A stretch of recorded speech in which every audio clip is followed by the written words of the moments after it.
ও দেশের ভিক্ষারও কোয়ালিটি বর্তমানে পাল্টে গেছে।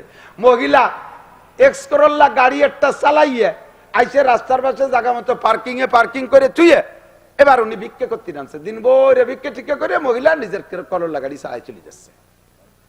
আমাদের দেশে এ দেখলি ওরা কেউ ভিক্ষা দিত, ওর গাড়ি কাড়ি রেখে দিত। তো দেশে আগের থেকে এরকম ভিক্ষুকের খুব ভিড়। আব্দুল্লাহ ইবনে মুবারক রহমাতুল্লাহ এইটা যাই না, প্রত্যেকবার হজ উমরায় যাওয়ার সময় উনি বস্তা ভরে স্বর্ণের টাকা নিয়ে যাইতেন। উনি আর গোলাম যাইতেন এক উটে, আর একটা উটের পিঠ ভরে শুধু স্বর্ণের টাকা নিতেন বস্তা ভরে। এবারে হজে যাচ্ছেন, যাওয়ার পথে মাঝ পথে যে যখন উনি তাবু লাগাইছে, একটা কলোনি একটা গ্রামের এলাকার পাশে গিয়ে তাবু লাগাইছে। তো রাত্রে রয়েছে, সকালবেলা ঘুমের থেকে উঠে দেখে ওনাদের তাবুর সামনে দিয়ে একটা যুবতী মেয়ে, চেহারার ভাবে বোঝা যায় যুবতী, কিন্তু শারীরিক গঠন আর চলনে মনে হয় যেন ৮০-৯০ বছরের বুড়ি। মেয়েলি কোনো গঠনই তার শরীরে নাই, শুকইয়া চামড়া হাড়ের সাথে লেগে গেছে, কুজো হয়ে গেছে, পরনের কাপড়ও একেবারে বেবস্ত্র পরিমাণ কাপড়। আচানক ওনার চোখের সামনে পড়ছে, দেখে মেয়েটা একটা মরা মুরগি হাতে করে কুজো অতি অতি হাঁপাইতে হাঁপাইতে কোলাইতে কোলাইতে হাঁটতেছে। দেখি বড় খারাপ লাগছে। খাদেম রে বলছে, দেখ তো এই মেয়েটা কে গেল, খবর নে তুই মরা মুরগি হাতে কেন? আল্লাহ, খাদেম যে বলতেছে, বোন একটু দাঁড়াও। বলছে যে তুমি কি, তোমার বয়স কত? বয়স যা বলছে তাতে 15, 16, 18 বেশি না। তো তুমি দিয়ে একবারে বুড়ি হয়ে গেছো। কয় না খাইতে না খাইতে বুড়ি হয়ে গেছি। তুমি এই মরা মুরগি নিচ্ছ কেন? কয় পরিবারে খাবারের কোনো ব্যবস্থা নাই, কঠিন অবস্থা, অভাব চলতেছে সংসারে। আমার আব্বা মা বিছানে পড়ে গেছে, ছোট্ট দুটো ভাই বোন, ওরা গতকাল থেকে হাঁটা চলার সক্ষমতা হারাই ফেলাইছে। আমাদের স্থানীয় সরকার আমাদের উপরে নিষেধাজ্ঞা দিয়ে রাখছে, যার কারণে দেশে হাজারো সম্পদ থাকতে আমাদের কিনে খাওয়ার মতো পয়সা নাই। আমাদের আয়ের উৎস বন্ধ করে, দেখেন না গাজা, সারা দুনিয়া জুড়ে সবকিছু আছে, গাজা আলাদের খাদ্য ইনকাম সোর্স সব বন্ধ করে দিয়েছে। এরকম জালেম সরকার আমাদের আয়ের সোর্স বন্ধ করে দিয়েছে। এখন আমাদের কোনো উপায় নেই। কত মানুষ যে না খেয়ে মারা গেছে। আমি যুবতী মেয়ে, আমার শরীরে মেয়েলি কোনো গঠনই নাই। এই আস্তে আস্তে ফিস ফিস করে বললে, তাও জোরে বলতে পারতেছে না, কেন্দে কেন্দে বলছে। খাদেম এসে আব্দুল্লাহ ইবনে মুবারককে বলছে, হযরত এই গেল হালাত। হুজুর বললেন, মেয়েটাকে আগে ডাকো, সকালে যে নাস্তা তৈরি করছে আগে ওরে খাও, সামনের পর ও তো খাইয়ে সুস্থ, ওরে খাওয়াইছে। এরপরে বলছে, বাসায় কয়জন? কয় 4 জন, তোমরা এই খাবারটা নিয়ে যাও। আর তোমার 1 বছর চলতে কয় টাকা লাগবে? স্বর্ণের টাকা বস্তা করে নিয়ে, সে আমল তো স্বর্ণের টাকার যুগ, আজ থেকে 1300 বছর আগে, 1200-1300 বছর আগে স্বর্ণের টাকার যুগ। তার 1 বছর চলতে যে টাকা দিলে কি কিনে খাইতে পারবো? হ্যাঁ তা পারবো, টাকা দিয়ে দিছে। তো বলছে যে শুধু তোমাদের এই অবস্থা নাকি তোমাদের আশপাশে কেউ? আমাদের কলোনি ভরি একই অবস্থা। আব্দুল্লাহ ইবনে মুবারক রহমাতুল্লাহ আলাইহি খাদেমকে বললেন, আমাদের এখান থেকে বাড়ি ফিরে যেতে কয় টাকা লাগবে সেই কয় টাকা আলাদা কর। বাড়ি ফিরে যেতে যে কয় টাকা লাগবে ওই কয় টাকা আলাদা কর, বাকি টাকা এই কলোনিতে দান করে দেবো। হজে যাব না, আজকে এ সফরে হজে যাব না। আমার এই নফল হজের চাইতে আল্লাহর বান্দাদের রিজিকের ব্যবস্থা করে দেওয়া, এদের খাদ্যের ব্যবস্থা করে দেওয়া, এটা আমার উপরে বেশি ফরজ হয়ে গেছে। এটা আমার জন্য মুকদ্দম। সম্পূর্ণ টাকা কলোনি ভরে দান করে দিয়ে আল্লাহর বান্দা হজ না করে চলে আসছে। আল্লাহু আকবার। এই আব্দুল্লাহ ইবনে মুবারক রহমাতুল্লাহ আলাইহি, আল্লাহ উনার আব্বার নাম মুবারক করিম। যুবক খেয়াল করো, উনার আব্বার নাম, কন্ট্রাক্টর খেয়াল করেন, ঠিকাদাররা খেয়াল করেন, দোকানে যারা কর্মচারী আছেন খেয়াল করেন। এই মুবারক করিম আব্দুল্লাহ রহমাতুল্লাহ আলাইহির আব্বা যান। ওনার আব্বা মুবারক করিম গোলাম, আজাদ মানুষরা, নিজস্ব কোনো সম্পদ নাই, একেবারে গোলাম, মানে 14 পুরুষ ধরে গোলাম। গোলাম কাকে বলে বোঝেন নাই? গোলাম বলে যার নিজস্ব কিচ্ছু থাকে না। গোলামরে বিয়ে দেবে মালিকে, বাচ্চা হবে, সে বাচ্চাটাও মালিকে আরেক বাড়ি বেশি ফেলাই দিতে পারে, বাপে ঠেকাতে পারবে না, মাথে ঠেকাতে পারবে না। গরুর মতো আপনার গাইতে বাছুর হয়েছে, বাছুরটা দুধ ছাড়ানোর আগে বেশি ফেলাই দিলে, বাছুরি গাইতে হাজারো কানলি আপনি শোনেন না, বেশি ফেলছেন তো ফেলছেন। বাছুরটা রেখে মারে বেশি ফেলাই দিয়েছেন, বাছুরি কানতেছে, মা কানতেছে, আমরা খেয়াল করি না। সেম গোলাম বান্দির এই অবস্থা ছিল। তো এই মুবারক করিম এরকম গোলাম, মালিকের অনেক বাগান সম্পত্তি আছে, এক এক এলাকার দায়িত্ব এক একজনকে দিয়েছে। খেজুর বাগানের দায়িত্ব একজনের, পেয়ারা বাগানের দায়িত্ব একজনের, আঙ্গুর বাগানের দায়িত্বে মালি আলাদা। একটা বাগান আনার বাগান, এই আনার বাগানের দায়িত্ব দিয়েছে মোবারক করিম রে। একটানা 20 বছর ছেলেবেলায় দেশে, এই অবস্থায় একেবারে ফুল যুবক হয়ে গেছে। এখন 20 বছর পরে মালিক অন্য বাগান ঘুরে দেখে, আজকে খেয়াল করছে যে মুবারক করিমের বাগানটা একটু দেখে আসি। এদিক মনে রাখবেন, মুবারক করিমের বাগানে যাই। তো মুবারক করিমের বাগানে যে বলতে, মুবারক লাব্বাইক ইয়া রাব্বি, আরবে রব কয়, মালিক আমি আসছি হাজির। তোমার বাগানে তো কোনোদিন আসি না, আজই মাত্র আসলাম তোমার বাগান। আমি অন্য বাগানেও যাই, খেজুর খাইতে গেলে, খেজুর বাগানে গেলে খেজুর চাইলে 1 নম্বর আজোয়া খাওয়ায়, পেয়ারা বাগানে গেলে তারা 1 নম্বর মিষ্টি পেয়ারা খাওয়ায়, আঙ্গুর বাগানে গেলে 1 নম্বর মিষ্টি আঙ্গুর খাওয়ায়। মুবারক তোমার বাগান থেকে আমাকে একটা আনার খাও। মুবারক করিম যাইয়া পুরো বাগান ঘুটে ঘাটে এত বড় আনার একটা লাল টকটকে ওইটা আইনে খুলে মালিকরে দেশে 2-4টে দানা মুখে দিয়ে তার টকে চোখ দিয়ে পানি চলিয়েছে, নাক দিয়ে পানি চলিয়েছে। মালিক মুবারককে ধমক দিয়েছে, বেটা তুই আমার একটু মূল্যায়ন করলি না। সব বাগানে যাই, সবাই ভালো ফলটা খাওয়ায়, আর তোর বাগানে তুই এবারে টক ফলটা খাওয়ালি, তুই একটা মিষ্টি ফল খাওয়াবি না? মুবারক কান্দি দিয়ে কয়, মালিক আপনি রাগ করেন না, আপনার বাগানের কোন আনার মিঠি আর কোনটা টক তা তো আমি জানি না। তো 20 বছর আমি তো কোনোদিন জানি না যে বাগানের কোনটা মিঠে কোনটা টক। কেন তুই খাসনি? কাকা আপনি, আমি তো খাইতে কর নাই তো, আপনি তো আমার পাহারা দিতে কইছেন, আর আমার পাহারা গার্ডের দায়িত্ব দিয়েছেন, তার মানে অন্য কেউ যেন নষ্ট খেয়ানত না করে, আর আমিও আমার যেন খেয়ানত না করাই। সব খেয়ানতের থেকে তো পাহারা দেওয়ার দায়িত্ব আমাকে দিয়েছেন, কেউ রেখান খেয়ানত করতে দেয়নি, আমি ওর থেকে খাইনি। আরে পাগল, পড়িয়ে যাওয়াটা তো ধরি খুঁটি খাতে পারিস, তাও তো বলেন নাই যে পড়িয়ে যাওয়াটা খাইতে পারবা। তোর কি খাইতে মনেও চায় না? মনে চায় না তাই কি হয় নাকি? খাবার জিনিস চোখের সামনে বড় লোকরা এসে আমার কাছ থেকে কেনে, তাদের পোলা পান্ডা ভাঙ্গিয়ে খায়, গাল বেয়ে বেয়ে রস পড়ে, আমি দেখি। আমার সে সময় মনে চায় না তা না, আমি 2-3 বার ইচ্ছা করেছি আনার তুলে খাবো। অন্ধকারে রাতের বেলা যে যখন আনারে হাত দিছে যে এইটা তুলে খাবো, যখনই আনারে হাত দেই তখন দেখি যে আল্লাহ আমার দিক চেয়ে রয়েছে। আল্লাহ আমার দিক তাকায় আছে, আমি আর আনার তুলতে পারি না। মুবারক করিমের মালিক কই, মুবারক আমি তো জীবনে আসি না, আর তোর মালিক তোর বাগানে কেউ রে পাঠাইও না তোরে গার্ড দেওয়ার জন্য। তুই যদি আড়ালে খাইস তাহলে দেখবে কে? মুবারক করিম কয়, মালিক বাগানের মালিকও আল্লাহ, আপনার মালিকও আল্লাহ, আমার মালিকও আল্লাহ, আনারের মালিকও আল্লাহ। আপনি যদিও না থাকেন, আনারে হাত দেওয়ার সঙ্গে সঙ্গে আসল মালিক দেখে, আর আমি সেখান থেকে আনার তুলতে পারি না। মালিক খুশি হইয়া একেবারে কান্নার ভিতর দিয়ে খুশি হয়ে কয়, মুবারক তোর মতো বোঝর করে গোলাম বানায় আটকায় রাখছি, আল্লাহর কাছে আমার জবাব দেয়া লাগবে। আজকে থেকে তোরে চির আজাদ করে দিলাম, তুই স্বাধীন। কন্যা সুবহানাল্লাহ। আজাদ বুঝেন তো? এখন মালিকও যে দামের, মুবারকও সেই দামের হয়ে গেছে। কন্যা সুবহানাল্লাহ। যুবক কথা বলেন, এই যে সম্মান পাইলো, গোলামির থেকে আজাদি পাইলো, মাত্র 20 বছর আল্লাহর ভয়ে, মালিকের ভয়তে না, কিন্তু কার ভয়ে? মালিকের ভয়তে জিব্বারে কন্ট্রোল করছে 20 বছর। সম্মান বাড়ছে না কমছে? জোর হলো না? সম্মান বাড়ছে না কমছে? সম্মান বাইরা গেছে।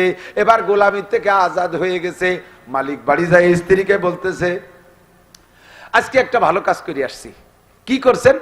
মুবারক করিমরে আজাদ করে দিছি। তার এই আখলাক, তার এই তাকওয়ার ভিত্তিতে আমি আর তারে রাখতে পারলাম না, তার আজাদ করে দিছি। স্ত্রী কান্দিয়ে দিয়েছে, আপনার ধন সম্পদ কিছু থাকবে না, সব চোর চুট্টায় ভরা। এক মুবারক করিমের তাকওয়ার বদৌলতে আল্লাহ তাআলা আপনার সম্পদ বাড়াই দিয়ে যাচ্ছে। আর তারে দেশেন আজাদ করে ও যাবেন চলিয়া, আজকের থেকে ধন সম্পদে ধস লেগে যাবে। আর সর্বনাশ করছে। তাড়াতাড়ি মুবারকের ঠেকানো যায় কিভাবে তাই দেখেন। মালিক চলে গেছে, যে বলছে, মুবারক তুমি তো আজাদ হয়ে গেছে, এখন তোমার আর ধরে রাখার ক্ষমতা আমার নাই। তবে তুমি বাবা মেহেরবানি করে, তোমার কাকি বলছে তুমি আমার এখান থেকে যাইও না, সর্বোচ্চ বেতন যা আছে তা দিয়ে তুমি, আমার এখানে তো অন্য কর্মচারীও ব্যবহার করা হয়, আমার সর্বোচ্চ বেতন তোমাকে দেয়া হবে, আর আমার পুরো সম্পদের চিফ ম্যানেজার আজকের থেকে তোমাকে বানাই দেয়া হলো। সম্মান বাড়ছে না কমছে? আল্লাহ কায় ওমাইয়াত্তাকিল্লাহ ইয়াজআল লাহু মাখরাজা, 1 নম্বরে গোলামের জিনজির থেকে বের করছে, ওয়ায়ারযুকু মিন হাইসু লা ইয়াতাসিব। এরপরে আল্লাহ কায় ইন্না আকরামাকুম ইনদাল্লাহি আতকাকুম, তোমাদের মধ্যে সবচাইতে সম্মানী ওই ব্যক্তি যার ভিতরে তাকওয়া বেশি। যার ভিতরে তাকওয়া বেশি ওই লোকটা সম্মানী। আরে আমেরিকান হইলে সম্মানী হয় না, জাপানি হইলে সম্মানী হয় না, ইটালি, অস্ট্রেলিয়ান, ফ্রান্সে যাইতে পারলে সম্মানী হয় না, এমপি মন্ত্রী হইলে আল্লাহর কাছে সম্মানী হয় না। আল্লাহ আল্লাহর কাছে সবচেয়ে সম্মানী দামি ব্যক্তি যার ভিতরে তাকওয়া পরহেজগারি বেশি। মোবারক করিম এবার গোটা সম্পদের চিফ ম্যানেজার, দায়িত্ব পালন করতেছে। বেশ কিছুদিন পরে যাইয়া মালিকের একটা মেয়ে অ্যাডাল্ট, একটাই মাত্র মেয়ে, এই বিশাল সম্পদের ভিতরে একটা মাত্র মেয়া মালিকের, এই মেয়েটা অ্যাডাল্ট হয়েছে, বিয়ে দিতে হবে। এখন স্বামী স্ত্রী দুইজন মিলে পরামর্শ করছে ছেলেটা কেমন হলি ভালো হয় কত। তো স্ত্রীও বলতেছে, নিজেও পরামর্শে একমত হয়েছে, যারে আমরা কি বা বুঝি, আমরা তো লেখাপড়া জানি না, একজন শিক্ষিত মানুষ আমানতদার মানুষের কাছে জিজ্ঞেস করলে হয় মেয়েটা কেমন ছেলে দেখে বিয়ে দিলি ভালো হয়।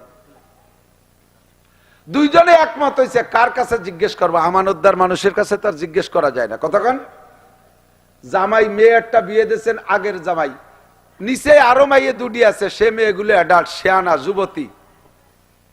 এই আগের জামাই শালিগে নিয়ে নষ্টি খষ্টি আইজলেমি ফাইজলেমি করার জন্য শালিগে বিয়ে দিতে দেয় না। বিভিন্ন জায়গাতে কথা আছে, ওর কি বিয়ের বয়স হয়েছে, একে কেবল বয়স 29, এ কি বিয়ে দেয়, এর কি বয়স হয়েছে, এরপরে লেখাপড়া করুক, এখনো ছেলে মানুষ।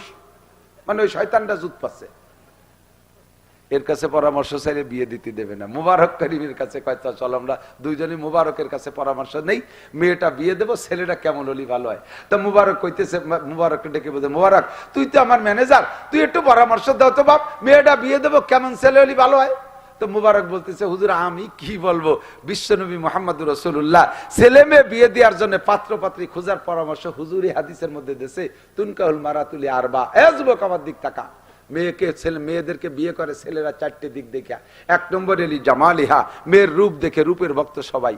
2 নম্বর এলি মালিহা, মালদার পার্টি দেখে, যদি শ্বশুর কোটিপতি হয় তাহলে বুড়ো মূর্তি যে দেরি কোটিপতি আমি হয়ে যাব, কাজেই এক বাপের এক মাই ওইটা ধরতে হবে। 2 নম্বর এলি হাসাবিহা, ভালো বংশ দেখে, মাগুরার ভিতরে একেবারে কাঠি কাটা বংশ কারা, ওই বংশের মাইয়েরটা নিতে পারলি পারা মাগুরা দিয়ে হুক্কা মারিয়ে বেড়াতে পারবো, আর আমার ধরে কেটা, নিচে পাল্লা উপরে আল্লাহ, যা করে আল্লাহ, এইভাবে জায়গা খুঁজে বেড়ায়। 3 নম্বরে 4 নম্বরে লিদিন ইহা, দিনদার দেখে মেয়ে খোঁজে, দিনদার মেয়ে খোঁজে। আরে রূপ থাকলি ভালো, না থাকলি দোষ নাই, সম্পদ থাকলি ভালো, না থাকলি দোষ নাই, বংশ ভালো হলে আরো ভালো, না থাকলি দোষ নাই, তবে দিনদার না হলে দোষ আছে। কাজেই ফাজফার বি জাতিদ দ্বীন, মেয়েটা নামাজি কিনা, তাহাজ্জুদ গুজার কিনা, পর্দা নেশিন কিনা। এই দেখেন সেম উল্টো দিক যাইয়া ছেলেদের ভিতরে 4টে গুণ দেখা যেতে পারে, তার ভিতরে অন্যতম হলো ফাজফার বি জাতিদ দ্বীন, দিনদার খুঁজে দিয়া উত্তম হবে। হুজুর মালিক এবার 4টে পরামর্শের ভিতরে কইছে যে মুবারক খোঁজ 4টাই মিললি ভালো, না হলে কমপক্ষে দিনদার দেখে একটা ছেলে তুমি খুঁজে নিয়ে আসো, আর কারই বা দায়িত্ব দেবে, 1 বছর তোমার কন্ট্রাক্ট, 1 বছরের মধ্যে মেয়ে বিয়ে দিতে হবে। তো মুবারক, যেই মুবারক 20 বছর একা একা বাগান পাহারা দিয়া একটা আনারের দানা জিব্বেই দেয় নাই, এত বড় মুত্তাকিন, ওই মুবারকরে ফিতে দিয়ে দেশে ছেলে মাইপিয়ে বের করতি। ওর মাপে কি ছেলে খুঁজে পাওয়া সহজ? ওই 1 বছর ঘুরিয়ে এসে কয় যে মালিক এই যে ফিতে নেন, মাপে কোনো ছেলেই পেলাম না, একটারে একদিক দিয়ে ভালো দেয়, আর একদিক দিয়ে আপাও দোয়া, এই নেন ফিতে নেন। তাহলে কি মাইয়ে বিয়ে দেবো না? স্বামী স্ত্রী দুইজনে পীরের নতুন বৈঠক বসছে মুজাকারায় যে কি করা যায়। তো দুইজনই একমত হইছে যে 4 নম্বরটা যেহেতু প্রাধান্য দিছি, মুবারক তো বংশ কেউ না গোলাম, ধনে কেউ না গরিব, সে জীবন ভরে গোলাম ছিল, আবার বংশ কেউ না, আবার চেহারা হাফসি।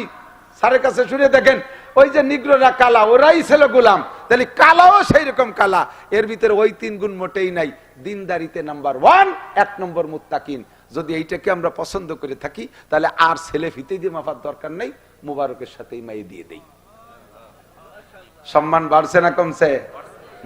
মাত্র 20 বছর জিব্বেরে কন্ট্রোল করছে আল্লাহর ভয়ে। কথা কন ঠিক না? এখন মুবারক রে ডাইকে কইছে, মুবারক তোর আর মাপা মাফির দরকার নাই, ছেলে খোঁজারও দরকার নাই, আমরা দুইজনে একমত, মাইয়ে তোমার বিয়ে হতে হবে।